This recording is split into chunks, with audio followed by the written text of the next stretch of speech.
বিনিয়োগ থেকে ভূ রাজনীতি, এই বৈঠক কি গেম চেঞ্জার হতে যাচ্ছে? দর্শক, আপনার মতে এই সফর কি বাংলাদেশের জন্য সুযোগ নাকি চ্যালেঞ্জ? সাবস্ক্রাইব করে আমাদের সাথে থাকুন। আমরা মালয়েশিয়ার মাননীয় প্রধানমন্ত্রী দাতু শ্রী আনোয়ার ইব্রাহিমের সাথে কথা বলেছি। তিনি অত্যন্ত আন্তরিকতার সাথে বাংলাদেশের অবস্থান শুনেছেন এবং সেখানে ওনাদের আন্তঃমন্ত্রণালয়ের অনেক প্রতিনিধি ছিলেন। আমরা সেখানে বাংলাদেশের শ্রম বাজার উন্মুক্ত করবার জন্য ওনার সহযোগিতা চেয়েছি। তিনি নির্দেশনা দিয়েছেন যত দ্রুত সম্ভব বাংলাদেশে যেন বিদেশে, বিশেষত মালয়েশিয়া জনশক্তি রপ্তানিকে সহজতর করে আবার পুনরায় চালু করা সম্ভব হয়। অবশেষে ড্রাগনের সাথে টাইগারের সাক্ষাৎটা হয়েই গেল। যারা ভেবেছিলেন এই সাক্ষাৎটা হবে না, তাদের জন্য এক বালতি সমবেদনা। মাননীয় প্রধানমন্ত্রী জনাব তারেক রহমান এবং চায়না প্রেসিডেন্ট শি জিনপিং এর সাথে সাক্ষাৎটা পূর্ব নির্ধারিত। যারা মাননীয় প্রধানমন্ত্রী জনাব তারেক রহমান এবং চায়না প্রেসিডেন্ট শি জিনপিং এর সাথে সাক্ষাৎটা হবে না বলে সন্দেহ তৈরি করেছিলেন, তারা এখন কি বলবেন? বাংলাদেশের প্রধানমন্ত্রী এবং চায়না প্রেসিডেন্টের মধ্যে সাক্ষাৎ আগামী দিন দক্ষিণ এশিয়ার রাজনীতির জন্য একটি গুরুত্বপূর্ণ বার্তা বহন করে। পরিশেষে বলবো, বাংলাদেশ কারো দাসত্বে নয়, বন্ধুত্ব এগিয়ে যাবে ইনশাআল্লাহ। সবার আগে বাংলাদেশ। মহাজাদু জানে আমাদের প্রধানমন্ত্রী তারেক রহমান আসলে কি মহাজাদু জানে? আমার বন্ধু মহাজাদু জানে, কিন্তু সমস্যা হচ্ছে যে গানের মধ্যে একটু ভুল হয়েছে। এখানে আমার প্রধানমন্ত্রী তারেক রহমানের আসন্ন মালয়েশিয়া এবং চীন সফরের সাফল্য দেখার জন্য জনগণ কাউন্টডাউন শুরু করে দিয়েছে। খারাপকে খারাপ বলা, ভালোকে ভালো বলা, এই গুণটা যদি প্রত্যেকটা মানুষের ভিতরে থাকে, তাহলে দেখবেন এই দেশের ভিতরে ইনশাল্লাহ কোনো একদিন শান্তি ফিরে আসবে। আজকে আমাদের প্রধানমন্ত্রী তারেক সাহেব যে একটা নজির দেখাইছেন, এটা সত্যি ইতিহাসে বিরল, অন্তত আমাদের বাংলাদেশের জন্য। আমরা এমন একটা প্রধানমন্ত্রী চাই যিনি দেশের প্রত্যেকটা মানুষের সাথে মিলেমিশে এই দেশের উন্নয়নের জন্য কাজ করে যাবেন। সকালে চুক্তি, বিকেলে কার্যকর। আমি এটা বলে বুঝাইতে পারবো না যে আমাদের প্রধানমন্ত্রী তারেক সাহেব মালয়েশিয়ান প্রবাসীদের জন্য কি করে আসছেন। আমি ওনাকে আন্তরিকভাবে ধন্যবাদ জানাই আর অত্যন্ত বিনয়ের সহিত অনুরোধ জানাই যে আপনি যদি পারেন একটু সৌদি আরব সফরে আসেন। আর সৌদি মাননীয় প্রধানমন্ত্রী সাম্প্রতিককালের মালয়েশিয়া এবং চীন সফরটি পররাষ্ট্র নীতিতে এক নতুন দিগন্তের সূচনা করেছেন। তিনি চায়নাতে গেলেন, সেখানেও আমরা মিডিয়াতে অনেক হাইপ দেখলাম, অনেক কিছু দেখলাম, অনেক কথা শুনলাম, কিন্তু আমার দেশের জনগণের জন্য কি নিয়ে আসলেন এই বিষয়ে কোনো স্পষ্ট বক্তব্য, স্পষ্ট কিছু আমরা দেখলাম না। আপনি যদি শো অফ করার জন্য ঘুরতে যেতে চান তাহলে সেটা এক কথা, সেটা করতে পারেন, সমস্যা নাই। কিন্তু এই যে বড় বড় কথা বলে আমার দেশের জনগণের জন্য যে কিছু নিয়ে আসতে পারলেন না, এটাও আপনাদের পররাষ্ট্রনীতিতেও যে আপনাদের সরকার ব্যর্থতার পরিচয় দিচ্ছে সেটার প্রমাণ বাংলাদেশের জনগণ পেল। প্রধানমন্ত্রী মালয়েশিয়া এবং চীন সফর করলেন, আমরা সোশ্যাল মিডিয়াতে তার পেজে অনেক ধরনের গান টান শুনলাম, অনেক ধরনের পিয়ার নেটওয়ার্কিং হচ্ছে দেখলাম। মালয়েশিয়ার শ্রম বাজারটা 2 বছর 3 বছর ধরে বন্ধ। একটা দেশের প্রধানমন্ত্রী গিয়ে আসলেন, আমরা ধরে নিয়েছিলাম যে শ্রম বাজারটা ওপেন হবে, ওপেন হওয়ার ঘোষণাটা আসবে, তিনি সেটাও করতে পারলেন না। তিনি চায়নাতে গেলেন, সেখানেও আমরা মিডিয়াতে অনেক হাইপ দেখলাম, অনেক কিছু দেখলাম, অনেক কথা শুনলাম, কিন্তু আমার দেশের জনগণের জন্য কি নিয়ে আসলেন এই বিষয়ে কোনো স্পষ্ট বক্তব্য, স্পষ্ট কিছু আমরা দেখলাম না। আপনি যদি শো অফ করার জন্য ঘুরতে যেতে চান তাহলে সেটা এক কথা, সেটা করতে পারেন, সমস্যা নাই। কিন্তু এই যে বড় বড় কথা বলে আমার দেশের জনগণের জন্য যে কিছু নিয়ে আসতে পারলেন না, এটাও আপনাদের পররাষ্ট্রনীতিতেও যে আপনাদের সরকার ব্যর্থতার পরিচয় দিচ্ছে সেটার প্রমাণ বাংলাদেশের জনগণ পেল। সংগ্রামী বন্ধুগণ, আমাদের গণভোটের গণরায় বাস্তবায়নের, জুলাই সনদ বাস্তবায়নের জন্য আমাদের যে লড়াই, আমাদের এই লড়াই চলমান থাকবে এবং এই দেশের 70% জনগণ যেই হ্যাঁ ভোট দিয়েছে এবং শত শত হাজার হাজার জনগণ একটি সুন্দর বাংলাদেশের জন্য জীবন দিয়েছে, সেই সুন্দর বাংলাদেশ গড়ার লড়াই আমাদের পক্ষ থেকে জাতীয় নাগরিক পার্টি, আমাদের 11 দলীয় ঐক্য, আমরা সামনের দিনগুলোতেও চালিয়ে যাব এবং এই লড়াইতে ইনশাআল্লাহ আপনাদেরকেও পাশে পাবো, এই প্রত্যাশা ব্যক্ত করে আমার বক্তব্য শেষ করছি। আসসালামু আলাইকুম। ইনকিলাব জিন্দাবাদ, এনসিপি জিন্দাবাদ, 11 দলীয় ঐক্য। Ciao Sao Hao. Excellency, it is my immense pleasure and privilege to be in your great country, China. China remains our most valued and trusted partner. We are deeply amazed how China made historic transformation under your able leadership in a short period. We consider the Chinese modernization is an example to follow. Bangladesh appreciates and supports your vision of building a community with a shared future and the series of global initiatives that you have put forward. বাংলাদেশের মানুষ আমাদেরকে দায়িত্ব দিয়েছে তাদের স্বার্থ দেখার জন্য। আমি আমার অবস্থান থেকে আমি আমার দেশের মানুষের স্বার্থ নিয়ে কথা বলার এবং সেই স্বার্থ রক্ষা করার চেষ্টা করেছি। মানুষ স্পিকার, এখানে আমাদের কারোরই কোনো ব্যক্তিগত কোনো বিষয় নেই। এটি যদি কোনো কিছু অর্জন হয়ে থাকে, ভালো কোনো কিছু অর্জন হয়ে থাকে, এটি বাংলাদেশের অর্জন। এই সফরের মাধ্যমে যদি দেশের মানুষের কোনো অর্জন হয়ে থাকে, সেটি এই দেশের মানুষের অর্জন। মাননীয় স্পিকার, ফোরামে যোগদানকারী সকল সম্মানিত অতিথিদের জন্য এই যে তারেক রহমানের এই সফরটাতে এখন পর্যন্ত একরকমের বিনা আয়োজনে নীরবে নিভৃতে প্রধানমন্ত্রী তারেক রহমানকে বুলেট ট্রেনে করে দালিয়ানে বিশ্ব অর্থনৈতিক ফোরামের সম্মেলন স্থল থেকে এখন স্ত্রী এবং তার সফর সঙ্গীদের নিয়ে বেইজিং এর উদ্দেশ্যে রওনা দিতে দেখা যাচ্ছে। এসবেরও কারণ মূলত চীন কিছুতেই প্রধানমন্ত্রী তারেক রহমানের এই সফরটা নিয়ে উচ্ছ্বাস দেখাতে পারছে না বা উচ্ছ্বসিত হতে পারছে না। চীনের কমিউনিস্ট পার্টির মুখপত্র দ্য পিপলস ডেইলির সরাসরি তত্ত্বাবধানে এই ট্যাবলয়েড পত্রিকা গ্লোবাল টাইমস প্রকাশিত হয় এবং এটি মূলত ভূকৌশলগত বিভিন্ন বিষয়ে চীনের পররাষ্ট্র নীতি বিষয়ে নিবন্ধ প্রকাশ করে এবং এতে যেহেতু চীনা কমিউনিস্ট পার্টির মনোভাব এবং দৃষ্টিভঙ্গি সরাসরি প্রতিফলিত হয় বলে সারা পৃথিবীতে মনে করা হয়, সে কারণে এই ইংরেজি ট্যাবলয়েডটির লেখার প্রতি চীন এবং চীনের বাইরে ব্যাপক আগ্রহ কাজ করে। গ্লোবাল টাইমস একটা নিবন্ধ ছেপেছে তারেক রহমানের সফর বিষয়ে এবং সেই নিবন্ধে তারা বলছে যে বাংলাদেশ চীন সম্পর্ক আরো দৃঢ় করার ক্ষেত্রে পশ্চিমের প্রভাব কাটানোই বাংলাদেশের জন্য বড় চ্যালেঞ্জ। এবং এটা লিখেছেন সেন্টার ফর সাউথ এশিয়া স্টাডিজের পরিচালক লিউ জংজি।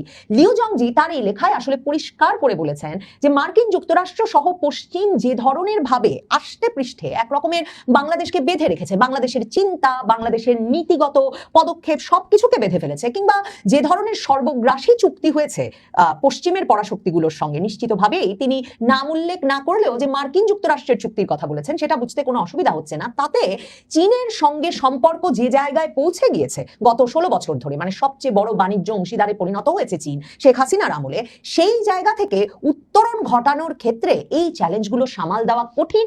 এবং চীন এই নিবন্ধে পরিষ্কারভাবে লেখক লেখাটা শুরুই করেছেন এটা বলে যে বাংলাদেশের প্রধানমন্ত্রী তারেক রহমান বুধবার থেকে শুক্রবার পর্যন্ত যে চীন সফর করছেন সেখানে প্রধানমন্ত্রী হিসেবে দায়িত্ব নেওয়ার পর এটি তার প্রথম বিদেশ সফর, আর চীন হচ্ছে সেই সফরের দ্বিতীয় গন্তব্য। বাংলাদেশের গণমাধ্যমগুলো এই সফর নিয়ে অনেক আশাবাদী। এমন একটা লাইন যখন একজন চীনা লেখক লিখছেন চীনা কমিউনিস্ট পার্টির মুখপত্র পত্রিকায়, তখন বুঝতে বাকি থাকে না যে চীন সরকার যে এই সফরটি নিয়ে অনেক আশাবাদী নয়, সেটা তিনি খুব পরিষ্কারভাবেই বুঝিয়ে দিতে চাইছেন। বাংলাদেশের গণমাধ্যমের বরাত দিয়েই এই লেখক লিখছেন, ধারণা করা হচ্ছে অবকাঠামো ও শিল্প খাতের বড় বড় প্রকল্প সহ 15টিরও বেশি চুক্তি স্বাক্ষরিত হবে এই সফরে। এই সফরটা নিয়ে হ্যাঁ, আসলে তো আমরা তো সাংবাদিক হিসেবে এবং সাংবাদিক সহ তো যিনারা তো তারেক রহমান তিনি দায়িত্ব পালন করার পর আমরা তো ফোকাস করেছি তিনি কোন দেশ তো তার প্রথম বিদেশ সফর করবেন এবং মালয়েশিয়ার সফরের পরপরই তিনি চীনে আসছেন এবং প্রথমে তালিনে সামদাবাস ফোরামে যোগ দিচ্ছেন এবং তারপর বেইজিংয়ে যাবেন এবং তো বাংলাদেশের যে পররাষ্ট্রমন্ত্রীর যে তথ্য অনুসারে হ্যাঁ, আসলে তো আমরা তো সাংবাদিক হিসেবে এবং সাংবাদিক সহ তো যিনারা তো তারেক রহমান তিনি দায়িত্ব পালন করার পর আমরা তো ফোকাস করেছি তিনি কোন দেশ তো তার প্রথম বিদেশ সফর করবেন এবং মালয়েশিয়ার সফরের পরপরই তিনি চীনে আসছেন এবং প্রথমে তালিনে সামদাবাস ফোরামে যোগ দিচ্ছেন এবং তারপর বেইজিংয়ে যাবেন এবং তো বাংলাদেশের যে পররাষ্ট্রমন্ত্রীর যে তথ্য অনুসারে তো হয়তো এবার যে চীন সফর তিনি এবং চীনের সাথে তো 15 থেকে 17টি মানে চুক্তি স্বাক্ষরিত হতে পারে এবং আমার মনে হয় এটি একটি ইতিবাচক সংকেত প্রকাশ করা হয়েছে। কারণ তো মালয়েশিয়া প্রথম, তারপর সামদাবাস ফোরাম, তারপর বেইজিং এবং আমার মনে হয় যে তারেক রহমান প্রধানমন্ত্রী তিনি তো অর্থনৈতিক এবং বাণিজ্যিক যে সহযোগিতায় খুবই মানে মনোযোগ দিচ্ছে এবং চীন অবশ্যই ইতিবাচক সহযোগিতায় আগ্রহী এবং আমরা জানি যে গত বছর চীন এবং বাংলাদেশের মধ্যে নৈতিক সম্পর্ক স্থাপিত যে 50তম বার্ষিকী এবং দু দেশের মধ্যে অনেক যে মানে কিভাবে বলি যে সহযোগিতার ফলাফল অর্জিত হয়েছে এবং তিনি এই বছর তো মানে দায়িত্ব করার পর চীনের সঙ্গে আসলে তো কিছু মানে ইতিবাচক যে সহযোগিতার চুক্তিও ইতিমধ্যে হয়েছে।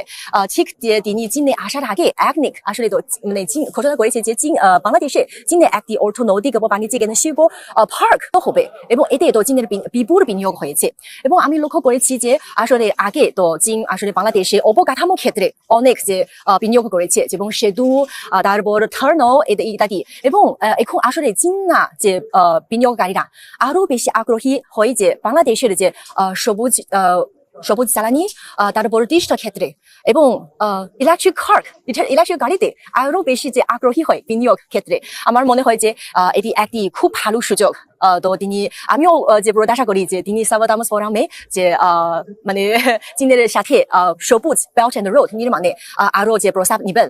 তারপর তো বেইজিং সফরে তিনি তো চীনের সাথে আরো বেশি যে চুক্তি স্বাক্ষরিত করতে পারে। আচ্ছা, বুঝতে পেরেছি। আমার মনে হয় আসলে তো চীন এবং বাংলাদেশের মধ্যে সহযোগিতা সুযোগ বেশি, কিন্তু চ্যালেঞ্জও অনেক বেশি। এবং দু দেশের মধ্যে আসলে তো অর্থনৈতিক এবং বাণিজ্যিক ক্ষেত্রে আসলে একটি ভারসাম্যহীন যে অবস্থা রয়েছে। কিন্তু আমার মনে হয় যে চ্যালেঞ্জের চেয়ে সুযোগ অনেক বেশি। এবং তো আসলে বাংলাদেশের নিজের যে শিল্পর যে শক্তিশালী আছে, যেমন তো চীন আসলে তো একটি চীন আন্তর্জাতিক আমদানি মেলা আছে। যদি বাংলাদেশের পণ্য চীনা বাজারে প্রবেশ করতে চায়, তাহলে এই ধরনের চীনা প্ল্যাটফর্ম ভালোভাবে ব্যবহার করতে পারে। এবং শুধু চীন আমদানি মেলা ছাড়া আরো বেশি যে মেলা আছে এবং সুযোগ আছে এবং কোম্পানিগুলো আছে। আমার মনে হয় তো বাংলাদেশের যে পণ্যরা এবং যে কোম্পানি এবং উদ্যোক্তারা তারা তো আরো বেশি যে চীনের বাজার অনেক। প্রধানমন্ত্রী তারেক রহমানের এই সফরে শ্রমবাজারে দৃশ্যমান পরিবর্তন আসবে, কমবে অভিবাসন ব্যয় আর বাড়বে ব্যবসা বাণিজ্য ও বিনিয়োগ, এমনটি প্রত্যাশা।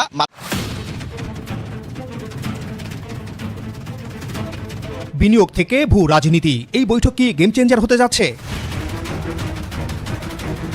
26 জুন 2026 বেইজিং এর গ্রেট হল অব দ্য পিপল, যেখানে মুখোমুখি হয়েছেন বাংলাদেশের প্রধানমন্ত্রী তারেক রহমান এবং চীনের প্রেসিডেন্ট শি জিনপিং। দুই দেশের দুই শীর্ষ নেতা। কয়েক মুহূর্তের বৈঠক, কিন্তু এর প্রভাব পড়তে পারে আগামী কয়েক দশক ধরে বাংলাদেশের অর্থনীতি, বাণিজ্য এবং দক্ষিণ এশিয়ার ভূ রাজনীতিতে।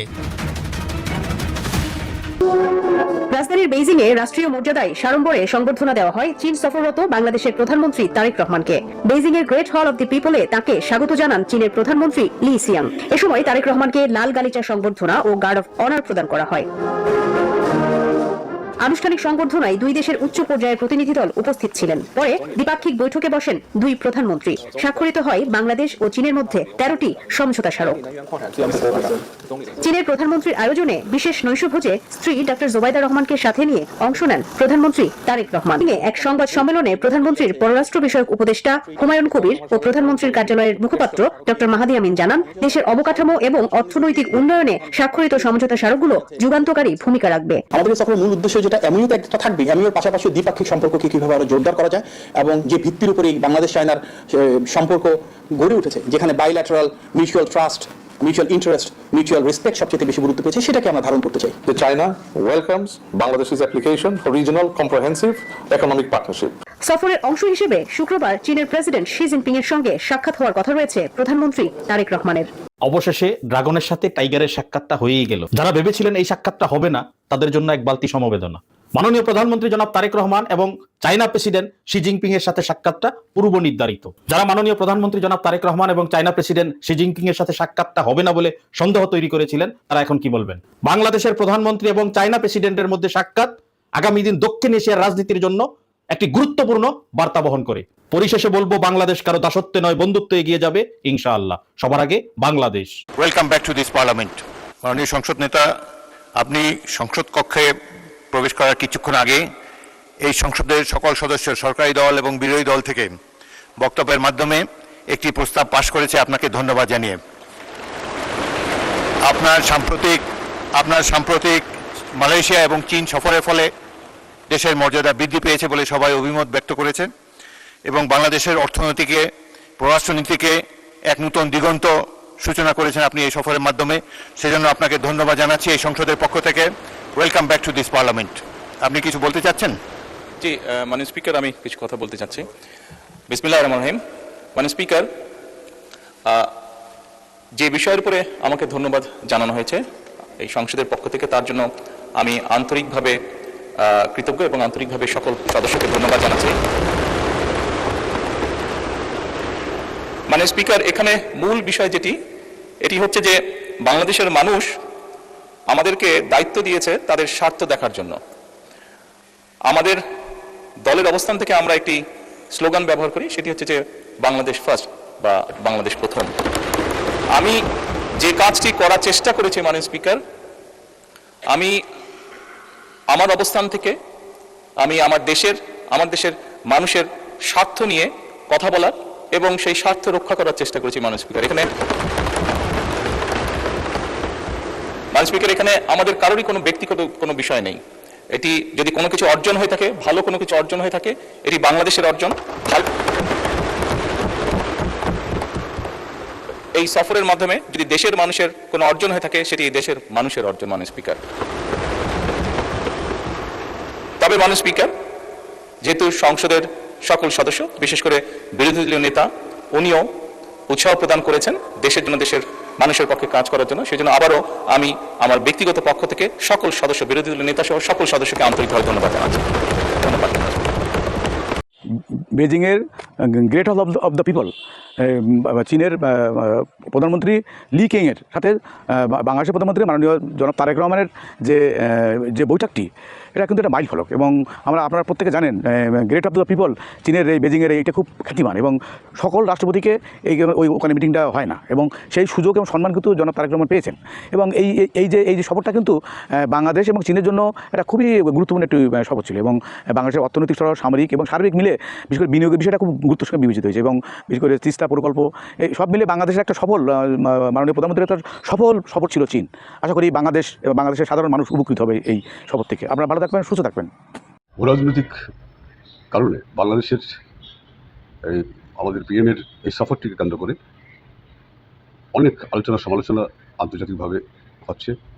অনেক পরাশক্তি আমাদের বাংলাদেশের রাজনীতির সাথে কোনো না কোনোভাবে ইনভলভ ছিল এবং নতুন করে হচ্ছে। যেটি সবচেয়ে চিন্তার বিষয় সেটি হচ্ছে যে বাস্তবে এই চীন সফর আমাদের বর্তমান পিএমের জন্য, বর্তমান সরকারের জন্য এটি কতটা বেনিফিশিয়ারি হবে সেটি এখন আলোচনার বিষয়। আমরা আশা করব বাংলাদেশ এবং চীনের দ্বিপাক্ষিক সম্পর্ক একটি ভারসাম্যপূর্ণ সম্পর্ক, যেমন ভারতের সাথে প্রয়োজন, চীনের সাথে প্রয়োজন, মিত্রদের যারা আছে সকলের সাথে প্রয়োজন, এবং অত্যন্ত দক্ষতার সহিত নিশ্চয়ই তিনি এই পররাষ্ট্র নীতি বাস্তবায়ন করবেন। আসসালামু আলাইকুম। বর্তমান প্রধানমন্ত্রীর চীন সফরকে আপনি কিভাবে দেখছেন? আমরা খুব ভালোভাবে দেখছি। তার কারণ, একদিকে বাংলাদেশের সমস্যা হচ্ছে ভারতীয় আধিপত্য। 24 সালের 5ই আগস্টের অভ্যুত্থানের পরে সেই ভারতীয় আধিপত্যবাদের কফিনে এই দেশের মুসলমান পেরেক ঠুকে দিয়েছে। কিন্তু একটা কথা আছে, মালান কা বাচ্চা কবি নাহি আচ্ছা, কুছ ভি নাহি সুর কা বাচ্চা। এগুলো কোনোদিন ভালো হবে না। হ্যালো ব্রেন, বাংলাদেশের প্রধানমন্ত্রী চায়না সফর শেষ করেছেন এবং চায়না সফর শেষ করে তিনি এই মুহূর্তে দেশের পথে রয়েছেন। এখন আলোচনা করার পালা যে আমরা আসলে কি পেয়েছি, কি হারিয়েছি, চায়না সফর কতটা প্রোডাক্টিভ ছিল, কতটা রেজাল্ট নিয়ে আসতে পেরেছে, কতটা ব্যর্থ ছিল, এবং এখানে আমরা অ্যাকচুয়ালি আগামী দিনগুলোতে কি আশা করতে পারি এইসব সফর থেকে। কারণ এই ধরনের একটা সফর অনেক কিছু নির্ধারণ করে দেয়। চলুন তাহলে একটু বিবেচনা করা যাক, আলোচনা করা যাক সেখানে আসলে কি এসেছে। প্রধানমন্ত্রীর প্রথম সফরটা ছিল কাঙ্ক্ষিত, যে তিনি আসলে কোথায় দিবেন। বেশিরভাগ অংশে ধারণা করা হয়েছিল যে চায়নায় হতে পারে, not USA, not India. Reason already সবার আমরা জানি যে এর পেছনের কারণগুলো কি কিছু। মালয়েশিয়া সফরের পর মালয়েশিয়া সফর নিয়ে আমি যে ভিডিওটা করেছিলাম সেখানে তুলে ধরেছে যে সেখানে আমরা আসলে কতটা ব্যাড সফর হয়েছে, কতটা গুড সফর হয়েছে। এবার চায়নার পালা। সো চায়না সফরের অন্যতম প্রধান পার্ট জড়িত ছিল, একদম প্রধান এজেন্ডাই ছিল আগামী দিনগুলোতে চায়নার সাথে বাংলাদেশের রিলেশনটাকে আপগ্রেড করা, যেটা হাসিনার সময়ে সবচেয়ে তলানিতে গিয়ে ঠেকেছিল। এবং হাসিনার লাস্ট ভিজিটের সময় মানে ডেট অনুযায়ী শেষ করার আগে তাকে দেশে ফিরে আসতে হয়েছিল। দ্যাট মিনস ওখানে আমাদের যে কোন পরিমাণ খারাপ অবস্থানে গিয়েছে বাংলাদেশ চায়নার রিলেশন, সেটা অলরেডি ক্লিয়ার সেখানে। অ্যান্ড সেটাকে আপগ্রেড করা, এবং ওইটা নিয়ে সবচেয়ে বেশি আলোচনা হয়েছে প্রথম পার্টে। অ্যান্ড সেকেন্ড পার্ট এবার আসে memorandum of understanding and deal. সব মিলিয়ে 14টা deal, memorandum of understanding sign করা হয়েছে, নট এ সিঙ্গেল ডিল এর অ্যানাউন্সমেন্ট হয়নি। সো সেই 14টা মেমোরেন্ডাম অফ আন্ডারস্ট্যান্ডিং এর প্রথমটাই ছিল Teesta river management project. So Teesta project নিয়ে আমাদের একদম কাঙ্ক্ষিত একটা আলোচনা, যেটা আসলে চায়নার সাথে হওয়ার ব্যাপারে দিয়েছে। মিনিংস হচ্ছে আগামী দিনগুলোতে তাইওয়ান ইস্যু যখন সামনে আসবে, বাংলাদেশ ওয়ান চায়না পলিসিকে প্রায়োরিটি দিচ্ছে এবং ওয়ান চায়না পলিসি মেনে নিচ্ছে।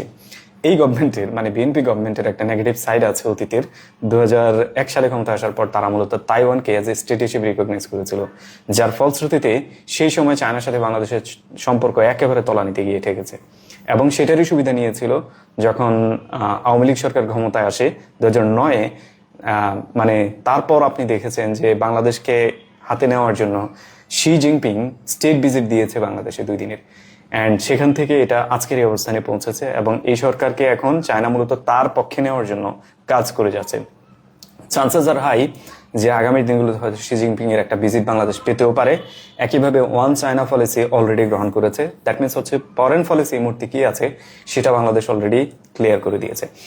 অ্যান্ড এবার দেখার বিষয় যে আগামী দিনগুলোতে বাংলাদেশ চায়না পলিসিতে আমরা আসলে কি পাই, কি হারাই। অলরেডি আপনি বুঝতে পারছেন যে পুরো ডিটেলসে কি আমরা পেয়েছি, কি হারিয়েছি, অ্যান্ড কি আমরা আগামী দিনগুলোতে আশা করতে পারি কি স্ট্র্যাটেজিক উইন